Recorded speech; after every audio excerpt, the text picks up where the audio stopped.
Hi, I'm Camilla. Hi, I'm Katie. And welcome to You're Gonna Be Fine, the podcast that reminds you that no matter where you are in your journey, you're exactly where you need to be. In each episode, we'll explore tools, tips, theories, and stories that will help you learn, heal, and grow. And remember that even on the tough days, you're going to be fine. Whether you're navigating life's big changes, trying to build healthier habits, or just looking for a little inspiration, this show is here to remind you that you've got everything that you need within you. So wherever you are, take a deep breath, relax, and remember, you're going to be fine. Just a quick heads up, we are not certified therapists or doctors, just regular girls sharing insights and tips from our own personal experience. So if you're dealing with something serious, please speak to a professional because at the end of the day, they are the experts, not us. So with that being said, enjoy the episode. Just say hello. Okay. Hello. Hello. Okay, Hello. Hello. Hello. Fancy seeing you here. That's a good one. Can't say that every episode. No, true. Can we just say that we're finding it awkward, or do we not share this piece of information? You just say. We just find the start of the podcast quite difficult to start. Once we get in, it's great, but it's very awkward at the start. We already know we're here. We know how we are. We just don't know how to start it. So we're just going to have to pretend. Hello. Hello. How are you? I'm great, thank you. Fantastic. I knew that already. Excellent, yes. Let's kick off. With our Oh Fuck of the Week. Oh, yeah. This You is my favourite first. part. I don't know what yours is, actually. Let me think what mine is this week. Yes. So my oh fuck of the week was that I had a client. So for context, because I feel like I actually didn't really say what it is that I do for work in the last few podcasts. I was just like, I was on The Apprentice ages ago. I'm therefore irrelevant. And then continued to not really plug myself after it. So I'm not going to plug, but I'm just going to give context. So I am a business consultant. So I help small to medium-sized businesses to grow. So I have masterclasses, one-to-ones, etc. So I had one of my clients and we were doing a shoot for their new product. Anyway, we were doing it at a studio and the studio said, we're super dog friendly. So I was like, great, because I have a dog. So that's absolutely perfect. And they were like, well behaved only. So I was like gassing up Norris so much. I was like, it was like parents' evening. I was like, he is so good at this. He's like A when it comes to recall, all of this basically gassing him up. I was being that typical school mum, at the school gates. As you should. As I should, yeah. Because he is wonderful. However, we go to the studio and I bring Norris and I was like, he's so good, now that we've mastered all the training, the potty training, it's amazing. We were talking about it. Anyway, Norris, whilst I'm gassing him up, talking about how I've nailed toilet training, he's age 3 now, may I add, he's doing a massive piss in the background whilst I'm talking about how good he is. He's doing it. It's in the studio that doubles up as a yoga studio on this mat in the background. And I'm like, yeah. Now that we've mastered the toilet training, God. And then I'm like, massive wee, 2 massive wees. And he doesn't normally do that, does he? No, but he did do a poo in James's gym. Oh my God, he did. Yes. Yes, James told me about that. He was no. He was like, I love little Norris, so cute, until he did a shit all over the gym floor. I know. And they were finding poo. A client found a poo. Yeah, they found a dog poo behind the mats. And James was like, that's why we can't really have Norris in the gym it was anymore. kind of like an unsaid thing. James never said to me, for context again, James is actually one of my clients. And he never said to me, you can no longer bring Norris in. But it was kind of what is understood does not need to be said. It was yeah. So he was like, because Hannah, bless her, she's lovely, the manager of the gym, I think she'd said, we have been finding some of Norris's pellets around the gym. I was like, well, yeah, pellets is what they are. If it was a massive Doberman, there'd be a huge problem. Yeah. But it's more of for him, I think he's trying to it's a fun game for everyone. Oh, really fun. Really fun. No, but I was mortified because I literally had been gassing him up so much and then he was literally Maybe from these 2 examples, you're realising that maybe he's not as toilet trained as you thought, possibly. Yeah, Dachshunds are notoriously bad for toilet training. Really? When I lived in an apartment, it was a nightmare. It really was. But I thought we'd cracked it, past tense. I thought we had. He's 3 this year. It's actually his 21st when it's my 30th. Because in dog years, I'm Iconic. it's a big one. It is a big one. For both parties. So everything this year is about Norris and I. Remember last year when it was his birthday and we put that little hat on him? Oh yeah, little birthday So hat. That was cute. really cute. We'll put a picture of that on the will. stories for people That was to know. so sweet. That was mine. What was your oh fuck of the week? My oh fuck of the week was me and James went to the Trafford Centre. You did actually tell me about this, just so that I don't have to do live, like, I can't be fake. We always say that, don't we? Like, just don't tell me your oh fuck of the week, because then we have to do like a fake, or like a ha ha ha. And it's like, the BAFTA goes to not us. So yes, you've already heard the story, but basically, me and James went to the Trafford Centre. We went shopping at Selfridges and we got some stuff from Gymshark. And James was basically wearing a grey Gymshark hoodie. Love it. But it was roasting in the Trafford Centre all the time. So he took off his hoodie and had his t-shirt on. And then we did all the shopping and we put all the stuff on the till. And we were so tired. Like, it was just a really big week. We hardly said 2 words to each other while we were shopping. She was like, do you like that? Yeah. Yeah. Anyway, we were brain dead. And this guy was scanning the stuff. And he literally said, oh, there's no tag on this one. So I'll just have to type it in on the app and find the item of clothing. And we're just going... And then we walk off. And James goes, oh, where's my grey hoodie? And I was just like, oh yeah, open the bags. And it was in the bag. And the guy had charged us for a hoodie that he already had. It's still funny second time round. Thank you. So that's legit. Yeah. Great. So then we were like laughing, but then kind of like, oh fuck, at the same time. So then it was honestly within 30 seconds that we noticed. So we turned around, went back to the till, and I was like, listen, you are not going to believe what's just happened. The guy's like... And the guy was like, I literally don't give a fuck. And I think he actually thought we were lying. Like, I think he was a bit sus of us. And I'm like, not being funny, but we just I'm sorry, but 2 of the best dressed shoplifters I've ever seen. Like, yeah, thank you. You're welcome. And I was like, we're not going to be like, we've just got quite a bit of stuff from Selfridges, so we're not going to be like trying to nick a hoodie. Like, if you're going to nick it, you'd nick the whole lot, right? Of course, I don't know, I'm not a thief, but I feel like if you go all in, you'd go all in. I don't know. Anyway, it just didn't make sense that they were trying to say that we were trying to steal this one hoodie. But thank God, the saving grace was that James had food on the front of the hoodie, or coffee or something. I think it was coffee, actually, sorry. And I was like, oh, good job you're a dribbler, hun, because now they're going to believe us that this was from home. And I was like, look, see, it's got coffee on it. And they were like, where's your receipt? And we had no receipt because it was literally 30 seconds. The email hadn't even come through yet. It was literally that quick. So they were like, where's your receipt if you just bought it 5 minutes ago? And we were like, well, we don't have a receipt because it's not come through on email yet because it was that quick ago. Yeah. And then the guy was like, so anyway, he did some thingy. And then luckily the other shop assistant guy came over and was like, I actually remember you two coming here a few months ago and buying that grey hoodie. What? I was like, memorable, wow, yeah. So I was like, that's typical us to be like, oh, memorable.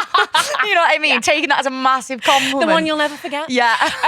So how funny. So thank God for that guy. Yeah. And then the receipt did come through. And then James was getting really angry, actually. He was like, as if I'm going to steal like a hoodie from Gymshark. That is a good fuck, actually, because you were both, it really was. and it goes to show, like, when you're tired, like, you're not properly compass mentis, I know, are you? because it was actually quite embarrassing because the guy literally said, it's not like he did it without telling us. No. He literally held up the grey hoodie and went, there is no tag on this one, so I'm going to scan. And we were just like, yeah.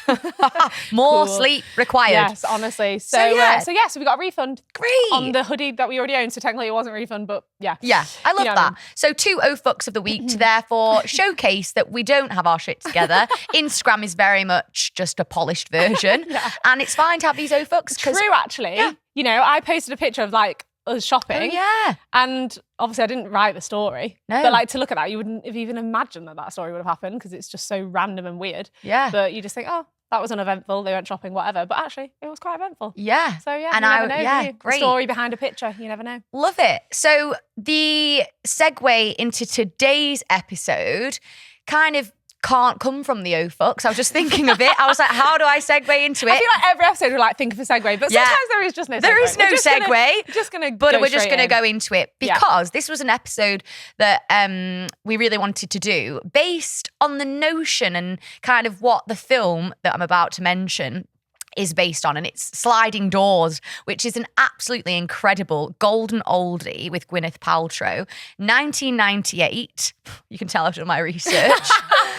And yes, it's a great film, and I sometimes think, you know, it was the last film in a sense that actually really has quite a dual meaning. Like on the surface, it's quite like a funny, like comedy film, but also what it's based on, I absolutely love, and it's something that I always talk about, and that is that you're always one decision and one moment away from a different life. So this episode is basically surrounded around the feeling of the power of moments.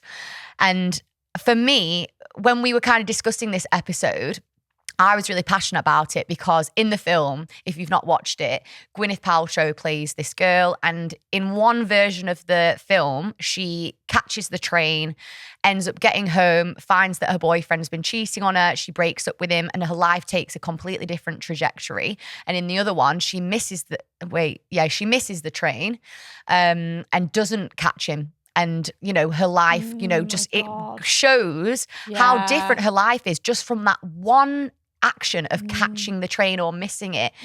And I really like that because it's like being aware of moments and their importance and acting on things and, making sure that you're aware of what's going on, because actually certain small decisions actually can be huge. So it's an exciting topic, really. Yeah. Do you know what? I've actually never seen the film.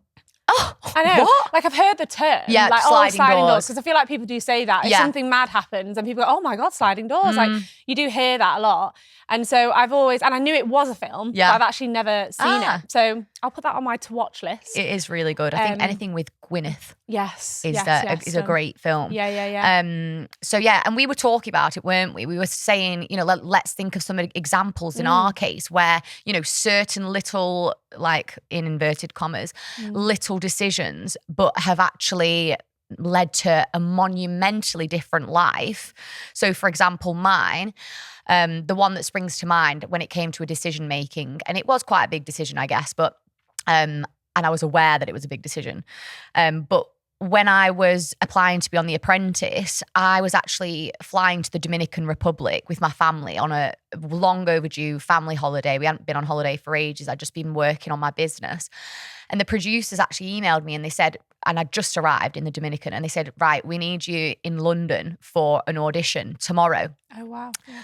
And I said, how many people are left in the process? Like, what are my chances here? I want to know my odds, because your gal wants to get stuck into the all-inclusive. Yeah. Like, I'll be honest, I've just... All-inclusive? Yeah. Apprentice. I know, but I also, I thought to myself, and they said that there's 5,000 people left. So originally there's 70,000. It's been whittled down to 5,000. So still a lot of people. Yeah. But in that moment, I thought to myself, ooh, like which choice do I go down? Because I actually think that was my time. And if I'd have waited and gone for it next year, I don't think that would have happened. So I went for it. I went to the audition, flew back from the Dominican after literally being in the country for less than 24 hours. Luggage gets completely lost. My luggage ended up in Toronto. So I had zero clothes. The interview was the next day. I had to go to Reese because it was the only shop that was open. Yeah. Buy a jumpsuit I could absolutely not afford and keep the tags in. Literally. Some girl in the toilet was like, oh, honey, tags are in. I was like, do not touch that, missy. It's one step between me and bankruptcy. So I did make the decision to fly back, and I got on the show, luckily. Well, not luckily, because I actually made that happen. Yeah. But it's interesting because from a sliding doors perspective, one version of the film, say it's the film of Camilla, what an absolute blockbuster. Can I say that about myself? One version of the story, she flies back, she gets on The Apprentice, she becomes a business consultant, which is like my dream job, meets Katie because, all these fabulous cameo appearances. And then in the other side of the film, Sliding Doors, I stay in the Dominican, I have a lovely time with my family, and I end up, down a different path that maybe isn't as adventurous and isn't as full of risks. And I just think how interesting, like I just want listeners and watchers to, when the next deciding something, just actually be conscious of all these decisions that you're making that actually could lead to a completely different trajectory. Yeah. It's crazy. Obviously, I've heard you say that story before, but just to add to what you were just saying then about, because you said, who knows, if you'd have stayed on the holiday in the Dominican, you'd have had a lovely holiday and then you'd come home and then you'd have missed that apprentice opportunity. But it's actually important to say as well, sometimes basically what I'm trying to say is who you are as a person, you would have got to where you were going to be regardless. Yeah. And so actually sometimes don't stress about the decision because whatever decision you make, you will be who you are always supposed to be. And I know it sounds so cliche because it's always like everything happens for a reason, but not so much that it's the reason why you're doing it, but the end goal and who you are, like what is meant to happen for you will happen for you. Just as you said then, you know, thank God I did go because maybe I wouldn't have got on the following year. If you hadn't got on the following year, or you had got on the following year, maybe that year you wouldn't have ended up a finalist, or you would have won, or whatever it is, it doesn't matter, because actually people get so caught up in the stress of making the decision that they don't make the decision. Yes. They don't put themselves out there and put themselves into the position that you did, which was a risk. Yeah. And a lot of effort. So much to effort. get a lot of people just can't be arsed. And that's a shame. Like, make the effort with your own life and try not to stress too much. Just go for it. Yeah. And that's what you did. And I think that's such a great example. But even if you'd have stayed in the Dominican, which would never have happened. No. But even if you had, for argument's sake, you would have come home, made your business a massive success and something else would have, happened for you. I would have gone down a different path, definitely, but still a successful one. Yeah, that's who you are. It is super, super interesting because like you said then, like when you stress over the decisions too much, and that's not what I'm kind of imploring people to do. Like, it's kind of just being aware of these moments and like embracing them. But there's something that I think is so dangerous, and that's called analysis paralysis, where you analyze everything. And like, that is not what I want you guys to do. Like, obsess over every decision. Yeah. Like, I think sometimes in this day-to-day life that we're in, you know, there's so much going on. And I do find myself, like, by Friday, because I'm self-employed, I get decision fatigue. Yeah. I'm literally like, someone will say like, what do you want for lunch? And I'm like, I cannot decide. I have made too many decisions today. You decide. Yeah. Like, and I'm deciding like everything. Like, I'm deciding, you know, product development and all of these things for clients. And then I literally can't even decide whether I want sausage and mash or macaroni. It's hilarious. It's like, you know. That's a real thing though. It is a real thing. And I say that to you quite a lot. I'm like, oh, you like, what do you fancy? And I'm like, I have decision fatigue. And that's just adulthood. Yeah, sliding doors is definitely a must watch. And I think what I wanted to discuss as well off the back of the sliding doors conversation and the power of moments and being aware of those moments was, and I actually looked back and watched it, and it is basically, you in order to be aware of all these things happening, you have to look up. And there's an amazing video that a guy called Gary Turk produced, and it's called Look Up. And it's basically look up from your phone, because, you know, you aren't going to know that all these amazing decisions are going on and that you're making them if you're literally like this. Like, I can't stress enough how moving this YouTube clip is. He's actually done one 10 years ago, Look Up, and he's done one 10 years prior. And it's a bit similar to sliding doors, actually, in that it shows the life of this guy meeting the love of his life in a coffee shop. They marry, they have kids, all of this. And then in the other version, he doesn't meet anyone because he's literally just like this, and he's in a coffee shop and he doesn't look up from his phone, so he never meets his wife, so therefore he never has kids. That's so powerful. Therefore he never, you know. Yeah. So look up from your phone, notice these incredible moments and decisions that you have the privilege to make, and, you know, be present. Yeah. I think it's your perspective on opportunity is really important. Every single person in life gets opportunities. People who are negative and have a scarcity mindset, a victim mindset, they get opportunities just like everyone else, but they don't see them. And that's the problem. Yes. And when I stopped drinking, I remember talking to my dad about this, actually, because he is, as we've said before, Mr. Positive Mindset. Yeah. And he said that he views opportunities like moving, like invisible moving, like blocks that are like come towards you. And he said, in life, opportunities, everyone walking around has got opportunities flying at them at every point. And in the context of our conversation at the time, he said, your clarity of mind that you get in your sobriety gives you, what you were just saying then about look up, gives you the opportunity to look up, grab the block, look at it, look at the opportunity, think about it, feel it. That one's not for me. or look at that one. Oh, actually, I'll keep that one for a bit. I'll explore that one. And that's what it is. It's a similar notion to what you're saying about look up, wake up, wake up. Everybody has those opportunities, and it's all about your perspective and your mindset on your life.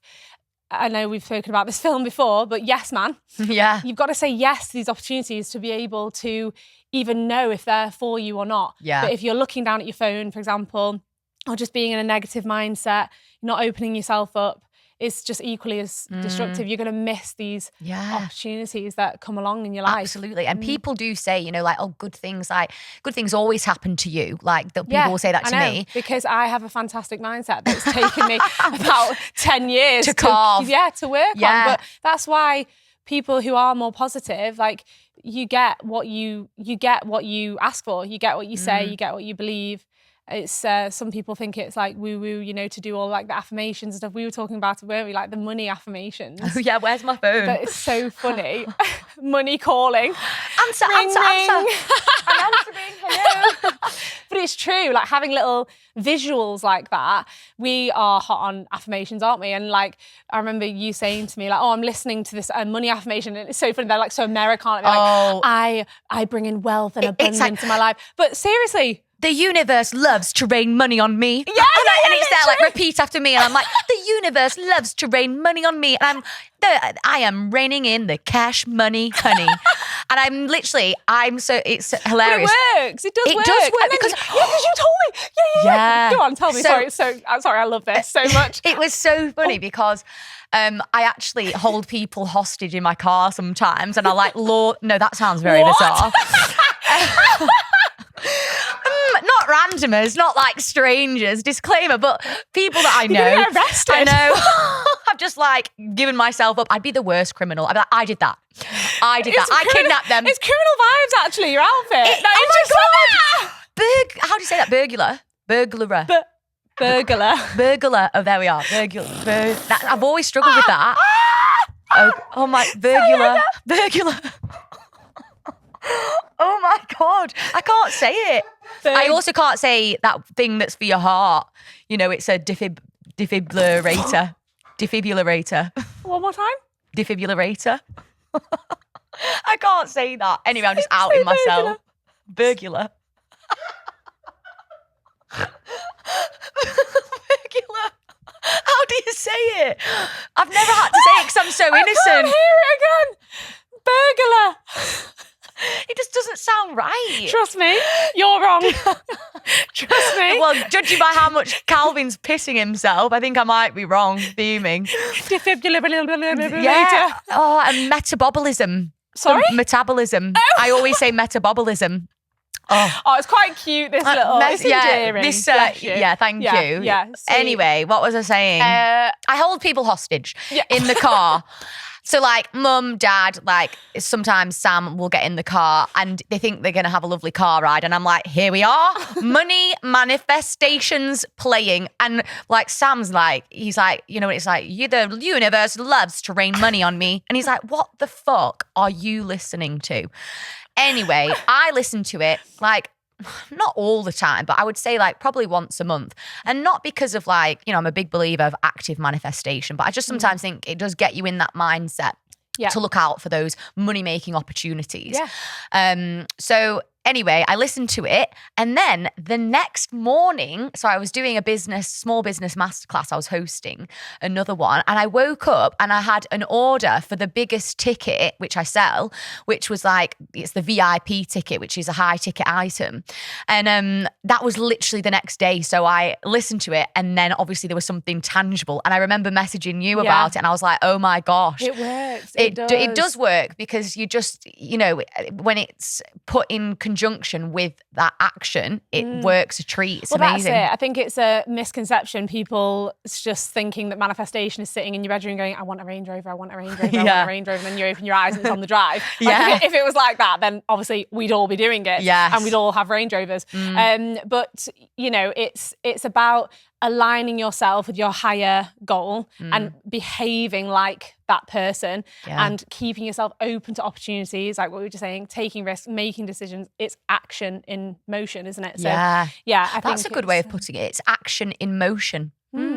I like that because manifestation, I think when people hear it, and even I do cringe a little bit. It's overused, that's why. And I don't think people understand it. I think it's been given like a bit of a hard time, the word, because people do think it's that thing like, I'm going to wake up and have £1 million in my bank account and just hope that that's going to happen. It's not hope. It's like we always say, full arse it, get off your arse and actually do the action to move you one step closer to your goal. Yeah. And also having the awareness of the opportunity is the only way you're going to seize the opportunity. So manifesting is keeping your eyes open. Yeah, for those opportunities. For those opportunities, And, it's like when people talk about like, they want to win the lottery, but they've not bought the ticket. Exactly. They want the Range Rover, but you're not doing the work that's involved in you want to sell out a masterclass, but you've not had the confidence yet to put one on. Yeah. So, it's all of those things have to be in alignment. But I think actually a really good one for listeners to listen to is the money manifestation one. And that's I think it's called like Boss Babes Affirmation or something like that. And it's a good little, introduction to manifestation. And it puts you in the right frame of mind to be receptive to, money making opportunities. Yeah. Just before we wrap up, I feel like we need to go through the sliding doors of, if you hadn't, have made certain decisions in your life, because I feel like we've done mine. Yeah. So we were talking about this when we were planning the episode and talking about our sliding doors moments. And I think the biggest one for me, in terms of the one that's had the biggest knock-on effect continuously, is me stopping drinking. Obviously did change my life in ways that I can't even begin to explain. It would take up a whole episode. But just to put it in really clear terms. So I stopped drinking when I was 24 years old. And I started posting on Instagram about my sobriety when I was about 6 or 7 months sober, just because it took me a while to get my confidence with it and stuff. Started posting on Instagram. And then through me posting on Instagram, I started working with brands and stuff like that. And then you were working with Camilla, which is an alcohol-free brand. And so Camilla then reached out to me. We met at an event. Then I've obviously met my forever friend. And then we were friends for like 2.5 years. And then Camilla, and this is weird actually, and another layer to it that I've just thought, is if you hadn't gone on The Apprentice, you wouldn't have become a business consultant. You wouldn't have had Sassy Sausages as a client. Yeah. And then Sassy Sausage is a brand whose owner is obviously Camilla's client, but is also the wife of James's best friend. And then Camilla was having a business meeting with Emma, and Emma started talking about James. She was like, oh, my husband's best friend is single and he hardly goes out, hardly drinks, and he runs a business and he's into the gym and all this stuff. Yeah. And then Camilla was like, I know just the girl. She was like, do you have any friends that, are interested in business and like, all this? And I was like, ding, ding, ding. My Cupid. Yeah, literally. I was trying to do the And then arrow. You sent me a text. You're like, do you fancy going on a blind date? I was like, I've never been on a blind date before, ever. So I was we needed to find those texts. I know. Because that would have been good. Texts. Yeah. I said, do you want it? But also, I'm actually so happy because like we could have had that conversation, Emma and I, and then I could have literally like been like busy and like not actually acted on it, because it's all very well. I say to people all the time, like, oh, like you're such and such, and then life gets in the way. Yeah. You get distracted. Yeah. But I actually remember making the conscious decision. I remember thinking, ooh, I'm actually going to follow through with this. Yeah. And so I messaged you and said, do you fancy going on a blind date? And you were like, oh, I can't remember your response. We'll have to find it. Yeah. And I think we probably sent a few pictures. Sent a few pics. So it's blindish. Yeah. Is love blind? Slightly blind. Yeah. Yeah. And then obviously we went on our date, and then literally we've just been together every single day since. So you've moved in together. Yeah, and now we live together, which is, great. And so honestly, stopping drinking was the best decision I ever made. Wow. I met my best friend, the love of my life. That is wild. I've just got goosebumps. Like that is though. No, I am so grateful because it is crazy. Like, when you stop drinking or you make a major life change, it doesn't have to be you stop drinking. But when you make the decision to change your life, it's just the knock-on effect is incredible. And it's the same with you, The Apprentice. Making that one decision, and like we've said, sliding doors moments of, oh, what if this, what if that? Take the risk, go for it. Don't overthink it, just do it in line with your end goal. And then it's just like the positive domino effect is incredible. That is so weird. Like literally, you stop drinking, you work with brands, you post on social media, meet like James. I just think that's so crazy. Like, I just love that story. And we wouldn't be here today if you hadn't made that decision. If you'd have just been like on your phone, not being aware of like being self-aware, there's just absolutely no way that you would have seen that opportunity of being sober. But if you'd have known now, so funny, if you could have, there's this trend going around about coffee with your younger self. Oh God, I'm a TikTok dinosaur, but I did see it on Instagram a few months ago. And it was, going for coffee with your younger self. And if you could tell her, you're about to stop drinking, you're about to meet one of your forever friends, and through her, you will meet the love of your life. She would have just like had such... I think she'd have just chilled. A little bit. Because I really feel like there's just so much going on when you're in that sort of situation. But there was so much anxiety and worry about the future, like you do in your 20s. But I just wish I could give her a big hug and just be like, you actually will be all right. Just keep doing. You're going to be fine. Like I just said, you're going to be fine if you keep going. Like just keep making baby steps in the right direction and don't be afraid of a difficult decision, because the difficult decisions are always the right ones, annoyingly. Yeah. The easy decisions are normally the wrong ones, because you're choosing short-term ease for long-term pain. We need to be picking short-term pain for long-term ease. You know what? I always say that to Sam, actually. So I always say, like, when we have like conversations about growth in the relationship, I say like, we're having like difficult conversations now so that life is easier later. Yep, I stole that from you. Did you? And I said it to James. Great, excellent. But it's true. Yeah. Like sometimes, and then James said to me, sometimes we have had difficult conversations in our relationship, like everyone should, I think. And then James says to me, bless him, he's like, there's no one I would rather have a difficult conversation with. And I just thought, that is just like... I made that. Yeah. I did that.